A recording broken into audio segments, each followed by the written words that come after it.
Bonjour à tous. Pour faire court, je suis une amatrice de paranormal, un peu curieuse, qui cherche sur le web des témoignages qui parlent de phénomènes surnaturels pendant son temps libre. D'habitude, je ne tombe que sur des fakes, mais cette fois-ci, on m'a contacté pour me donner un témoignage des plus troublants. Je me suis dit que cela pourrait vous intéresser. Alors, voici l'histoire, avec l'autorisation de l'adolescent qui me l'a envoyé. J'ai coupé certaines informations personnelles pour préserver son anonymat et celui de ses proches. 17 juillet. Bonjour à vous. Je vous contacte parce que j'ai entendu parler de vous et j'aurais besoin de vous parler de quelque chose. Je pense que mon voisin n'est pas humain. Je sais que vous allez croire que c'est un canular, mais pourtant c'est bien vrai. Laissez-moi vous expliquer. J'ai vécu en Guyane française depuis mes 9 ans. Avant cela, j'habitais en Picardie, mais mon père a eu une offre d'emploi là-bas.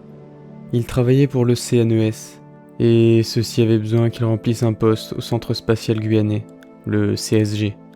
C'est donc ainsi que j'ai quitté la France métropolitaine, qui m'a vu naître et grandir, pour aller vivre à Kourou, dans la rue Martin Luther King. Au début, j'ai eu du mal avec la chaleur et la nuit qui tombait très tôt, et emmener son lot de moustiques. Mais pour être franc, je m'y suis vite habitué. On apprend vite à se plonger dans la piscine quand il fait trop chaud, à beaucoup boire et à éteindre les lumières à 19h. Au départ, je suis arrivé anxieux à l'école Raymond Cresson, en craignant d'être jeté. Mais là-bas, il y a une diversité de population hallucinante. Des créoles, des métropolitains, des brésiliens. Je me suis tout de suite bien entendu avec les gens. Mais assez parlé de moi. Tout a commencé il y a 2 ans. Mes voisins avaient envie de déménager depuis longtemps, mais quelque chose les retenait. Kali, une vieille chienne noire. L'animal n'était plus en état de voyager, et ils voulaient qu'elle vive ses derniers jours avec eux, dans la rue qu'elle avait toujours connue. Et comme on pouvait le prévoir, celle-ci est morte, il y a justement 2 ans. Le quartier entier était attristé, car c'était une brave bête. Certes, elle était un peu idiote, aboyait les cyclistes et était pleine de tics, mais je n'ai jamais revu d'animal plus affectueux et fidèle qu'elle. C'est après ce triste événement que nos voisins décidèrent de partir, ce qu'ils firent quelques mois plus tard. Mais quelques jours après, la maison fut rachetée par celui qui m'amène à vous aujourd'hui, Adrien. Dès lors qu'il a emménagé, il a décidé de faire le tour du quartier pour se présenter. C'était un homme plutôt imposant, au teint hâlé, aux cheveux très longs, et il était très poli. Il ne se fit pas remarquer, ne faisait jamais de bruit, et était apprécié du voisinage. Je discutais très vite avec lui, car il se révélait être un drôle de personnage. Il voyageait à travers le monde pour se renseigner sur les légendes des différents peuples. Il comptait donc faire de même ici, et profiter de la diversité ethnique. Croyez-le ou non, mais il allait carrément passer quelques jours dans la forêt amazonienne une fois par mois. Comme il interpellait souvent des inconnus dans la rue pour leur poser des questions sur leurs croyances, il devint très vite Adrien le sorcier. Ce surnom était cependant affectueux, car les jours de marché, tout le monde le saluait, et on lui gardait toujours un jus de côté. Vous ne devez pas voir le problème pour l'instant. Eh bien, depuis son arrivée, plusieurs éléments me perturbent. Déjà, sa maison ne change jamais d'apparence malgré le fait qu'il ne l'entretienne jamais. L'herbe ne pousse pas, on ne voit jamais un nid de moustique, pas un détritus, rien. En plus de ça, son bananier ne donne jamais de fruits, et je suis persuadé d'avoir entendu des hurlements de chiens la nuit, exactement comme ceux de la vieille Kali. Mes parents, eux, étaient sûrs de l'avoir vu parler à des gens alors que personne n'était entré chez lui. Et les voisins me disaient que malgré le fait qu'il s'habille toujours de la même façon, il ne transpirait jamais. On ne le voyait d'ailleurs jamais manger, en dehors des repas où il était invité. Vous devez vous dire que je suis juste paranoïaque, car j'ai rencontré un excentrique. Mais ce n'est pas ça, car ce qui m'a décidé à vous parler s'est passé en février. Dans notre jardin, il y a un manguier, et depuis quelque temps, il ne produisait plus de fruits, ou plutôt les oiseaux allaient les manger directement sur l'arbre. Si vous voyez la hauteur qu'un de ces trucs peut atteindre, vous comprenez que nous étions impuissants. Nous avons donc demandé son aide. Il est venu, a tracé un signe sur l'arbre et a murmuré quelques paroles inaudibles. puis il nous a dit qu'il avait juste fait un vieux rituel qu'il avait appris. Depuis, on n'a plus un oiseau qui vient manger nos mangues, et pour cause, on retrouve chaque matin leurs carcasses gisant à terre.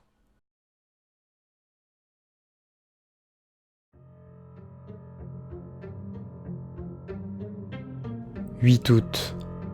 Bonjour de nouveau. Je tenais juste à signaler que depuis la dernière fois, les événements ont empiré. Cependant, le nombre de cadavres d'oiseaux que l'on retrouve chaque matin diminue petit à petit depuis quelque temps. C'est donc que ce qui les tue doit s'affaiblir avec le temps. Mais plus troublant, je voulais vous parler des choses qui arrivent à présent. Du vivant de Kali, celle-ci passait ses journées à chasser les iguanes. Elle laissait ainsi des cadavres à moitié dévorés dans le jardin de nos voisins, ce qui les énervait beaucoup. Eh bien, on retrouve maintenant les mêmes cadavres dans le jardin d'Adrien. Quand on lui demande leur origine, il dit que ce doit être un chien errant qui a dû les déposer là. Et ce n'est pas tout. À présent, on peut voir des silhouettes humanoïdes la nuit, près de chez Adrien, voire chez lui. Et on entend à toute heure de la journée, comme des voix qui chuchoteraient. 19 août. Tout ça est devenu encore pire. Les chuchotements deviennent parfois des hurlements, et on retrouve des cadavres d'iguanes jusque dans notre jardin, ou dans la rue. On a cru plusieurs fois voir la vieille Kali chez lui. Certains passants se plaignent de s'être fait suivre, et parfois attaqués par des êtres à la forme inconsistante devant la maison d'Adrien. Celui-ci commence à sortir de moins en moins de chez lui, et les rumeurs se font de plus en plus noires. On lui prête des attributs sataniques, ou de véritables sorciers. Moi, j'essaie de toujours lui parler. Mes parents restent cordiaux, mais le fuient du regard lorsqu'ils l'aperçoivent. Je ne l'ai pas vu au marché cette semaine d'ailleurs. La dernière fois que j'ai pu échanger quelques mots avec lui, il m'a dit quelque chose comme « Je ne sais plus si c'est le surnaturel qui m'attire, ou moi qui attire le surnaturel. » 15 septembre. Je me suis fait agresser en sortant de chez moi avant-hier, par un chien noir qui ressemblait bien trop à un que je connaissais pour que ce soit réel. Et pourtant, la bête m'a arraché un bout de chair à la jambe droite avant de fuir du côté de chez Adrien. Bien sûr, le chien était introuvable chez lui. En allant aux urgences, ma blessure m'a semblé être moins grave. Alors que les docteurs s'assuraient de la gravité de la blessure, qu'elle ne s'infecte pas et que l'animal n'ait pas la rage, ils furent surpris de voir sa rapidité de guérison. 24 heures. 24 putains d'heures. Et cette blessure qui menaçait de me priver de ma jambe avait cicatrisé. Il n'y en avait plus aucune trace. Au lycée, les gens commencent à raconter que je suis possédé, maudit, ou qu'Adrien m'apprend la sorcellerie. On m'évite dans les couloirs. Même ma copine, d'habitude terre à terre, semble y croire. Elle m'a dit qu'elle s'inquiétait pour moi, qu'elle ne pouvait pas me voir devenir une créature de l'ombre. Foutaise, je me sens encore normal moi. Pourtant, je ne suis pas le plus à plaindre. Adrien, lui, ne sort plus de chez lui, et son portail a été vandalisé il y a peu. Je crois qu'il commence à craindre sérieusement pour sa peau, mais je n'ose plus lui parler. J'ai réfléchi depuis que ma copine m'a dit ça hier, et je pense qu'elle s'inquiète sincèrement pour moi. De toute façon, je compte bien me tenir éloigné de la maison d'Adrien à présent.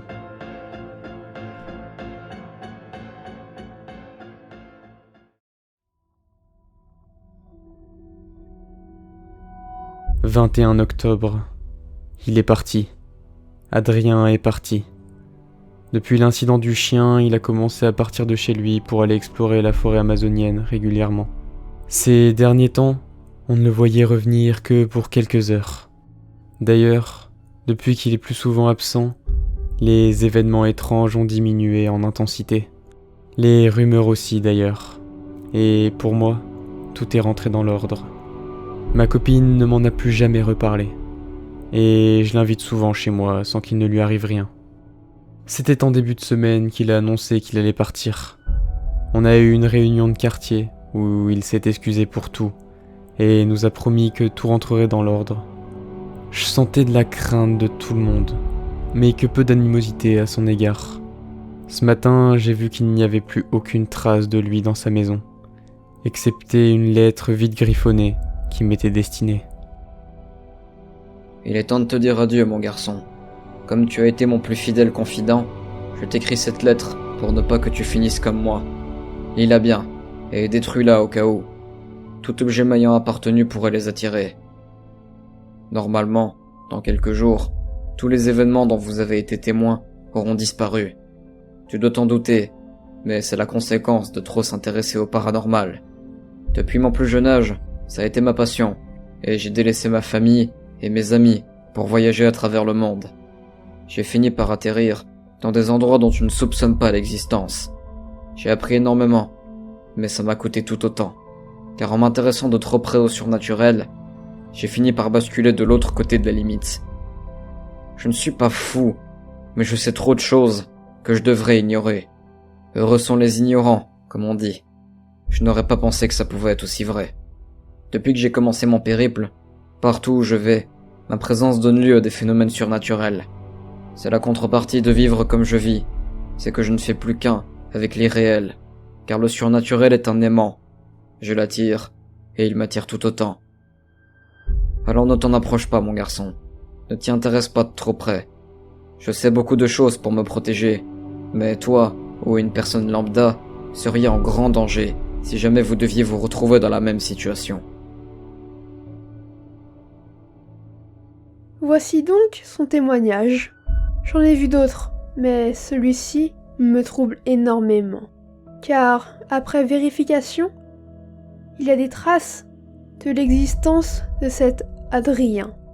Je ne peux, hélas, pas vous les fournir. Elles permettraient de dévoiler l'identité de l'adolescent qui m'a contacté. Et vous, que pensez-vous de cette histoire ?